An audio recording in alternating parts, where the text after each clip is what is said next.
অনুরোধ করছি আমার মেয়েকে বাঁচানোর জন্য 1 টাকা হলেও আমাকে সাহায্য করুন, আমার পরিবারকে, আমার মেয়েটাকে শুধু সুস্থ করার জন্য, আর কিছু চাই না আমি।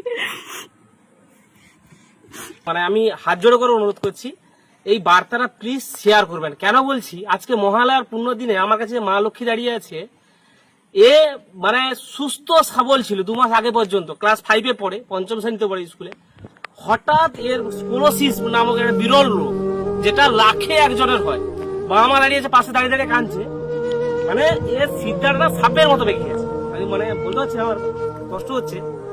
পুরো সিদ্ধাটা পুরো সাপ যেমন বাঁকে, সাপের সিদ্ধাটা পুরো সিদ্ধাটায় বেল্ট লাগানো আছে। দেখো মা, এই বেল্ট লাগানো আছে, ঠিক আছে। পাশে মা দাঁড়িয়ে দাঁড়িয়ে কাঁদছে। আমার বাড়িতে গেছিল আমাকে খোঁজ করে।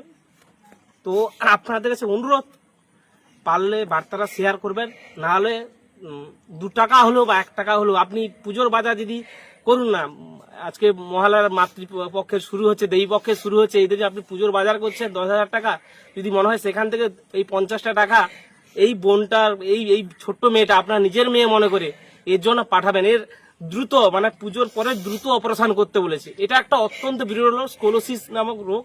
এরা গেছিল, অর্থের অভাবের জন্য এর অপারেশন করতে পারছে না। সিদ্ধারাটা পুরো সাপের মতো, আপনারা ভিডিওতে দেখতে পাচ্ছেন, পুরো সাপের মতো বেঁকে গেছে। আমার বাড়িতে গেছিল, খুব অনুরোধ করলো স্যার আপনি আসবেন। আমি বললাম আমি অবশ্যই যাব। তাই এই পরিবারে এসেছি, বাবা মা পাশে দাঁড়িয়ে আছে, মা দাঁড়িয়ে দাঁড়িয়ে কাঁদছে। আপনাদের কাছে অনুরোধ, প্লিজ বার্তাটা শেয়ার করবেন। না হলে এই পরিবারের অ্যাকাউন্টে আপনি 1 টাকা হলেও পাঠাবেন। আমার হাত জোড়ো করে আপনাদের সবার কাছে অনুরোধ থাকলো। সবাই ভালো থাকুন, সুস্থ থাকুন। এই মা লক্ষ্মীর মুখের দিকে তাকিয়ে, এই মা লক্ষ্মী মনে করুন না আপনার মেয়ে কার সময় কি হয় কেউ তো বলতে পারে না। আর ঈশ্বর আল্লাহ সরাসরি আসবে না, তার প্রেরিত দূত হিসাবে আপনাকে আমাকে এগিয়ে আসতে হবে। আপনারা সবাই ভালো থাকুন, সুস্থ থাকুন।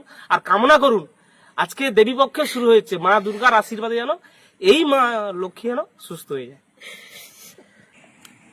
আমার মেয়ে খুব অসুস্থ, অপারেশন করতে হবে, অনেক খরচা। আপনাদের কাছে অনুরোধ করছি আমার মেয়েকে বাঁচানোর জন্য 1 টাকা হলেও আমাকে সাহায্য করুন, আমার পরিবারকে, আমার মেয়েটাকে শুধু সুস্থ করার জন্য, আর কিছু চাই না আমি। সবার কাছে হাত জোড় করে বলছি, আমার মেয়ে খুব অসুস্থ। মেয়ের চিকিৎসার জন্য সবাই আমাকে সাহায্য করো, যে যেমন পারো 1 টাকা হলেও আমার মেয়েকে সাহায্য করো, যে আমি আমার মেয়েকে বাঁচাতে পারি।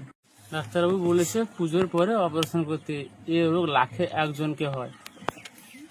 মানে অত্যন্ত বিরল রোগ স্কোলোসিস। আমি তো আমার এতে হিস্ট্রিতে দেখিনি, আমি অনেক ধরনের পেশেন্ট দেখেছি। ক্যান্সার তো বহুত, ক্যান্সারের পেশেন্ট আর ডায়ালিসিসের পেশেন্ট প্রচুর দেখেছি, কিন্তু এই স্কোলোসিস এই প্রথম আমি সাগরে হয়তো দেখিনি।